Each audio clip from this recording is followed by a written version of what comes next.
Well, hello. Welcome to Real Time on Friday. This week we've been working on a word. Do you remember what word it was, Mr. Zapata? You know what? That word is problem solving. It's very important. Problem solving is to create solutions in difficult situations and everyday problems. Yes, and that happens all the time when you think about it, because we run into problems almost all the time, all day long, and we have to react and make choices and solutions for those problems. There are, however, 3 simple steps to easy problem solving, and I want to share those with you so that you know what they are. First step is stop and think. What is it? What exactly is the problem? Number 2, once you figured out what the problem is, you need to start thinking through and brainstorming possible solutions. Now remember, the key is to stop and think, because the possible solutions have consequences. Consequences can be good or bad, right or wrong, work for you, don't work for you kind of things, and you need to think through those.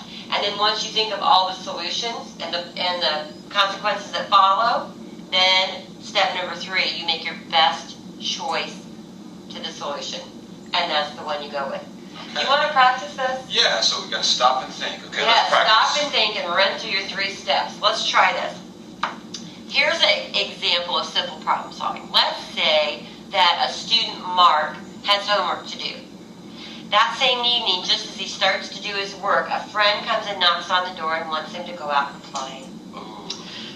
What do you think we should do? Let's think through Okay, it. so the problem is... Step 1, yes. Step 1, the problem is he's got homework to do, and he also has a friend that came over to ask him to play. So 2 things at the same time. Exactly. So there's the problem. Step 2, we have to think of possible solutions and their consequences. Okay. What could be a possible solution? One of the solutions is he could finish his homework now. Okay, and what would the consequences be to finishing the homework? He would get his homework done, and he might get to still go out and play. Another solution, or another choice would be to do neither. Oh yeah, could choose to do neither. Yep. And then what's another one? What's another He possible could just solution? go out and play.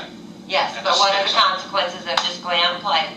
So if he just goes out and plays, then he'll miss out on doing his homework, and then he'll have to do it later. Have to find a time to squeeze that in.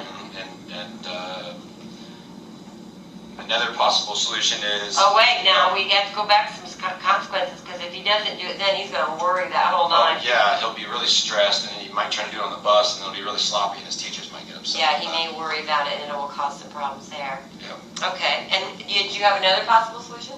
The other possible solution is he could do his homework now, then he could go outside and play and still get to do both, and he won't have to worry later. Okay, all right, there's some possible solutions. I think we came up with 4. What out of those are you going to choose as the best? That's our step 3. What's the best solution to that problem? I know which one I choose. If I think about the consequences of all of them, I would think that I would rather do my homework now, then I get to go out and play, and then when I'm done playing, I can come in and I won't be stressed out, I won't have to worry about it, and everybody will be happy. That's exactly the one I would choose too, because you get both things done, you get your work done, and you get to play, and you don't have to worry. You just have to delay playing for a little bit to get that homework done. That was a good choice. Do you see how simple that is? Easy 3 steps. Stop and think. What exactly is the problem? Step number 2, go through solutions to the problem and decide what the consequences of those solutions might be. And then step number 3, pick the very... Choose your best choice. Exactly, best choice. So what you're going to do is practice that in class. Teachers, you have a handout, and it looks like this. This is what I'd like you to share with your students. It's how to solve a problem, and it has step 1, step 2, and step 3, the best choice. You're going to get some scenarios from your teachers, and in the upper grades, you'll get some postcards with some scenarios on them. I want you to do all 3 steps. What is the problem? Come up with at least 2 solutions, and the consequences go here. And what is the best choice? So good luck, have fun, and share them with your friends.